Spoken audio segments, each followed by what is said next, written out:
Hello, in front of me I've got HTC U23 Pro.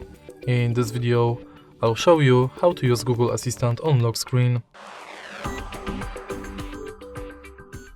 In the beginning, let's go to Google app and go to menu. Enter settings and go to Google Assistant.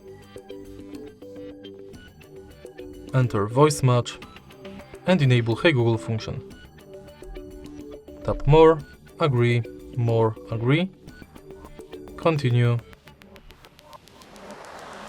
not now, and now let's try it out.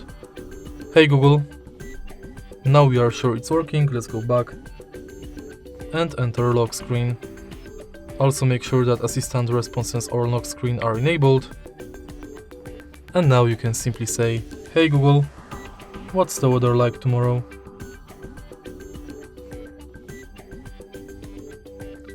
Hey Google, what's the weather like tomorrow?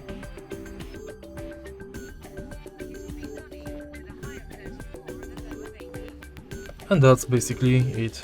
If you find this video helpful, please leave like, comment and subscribe.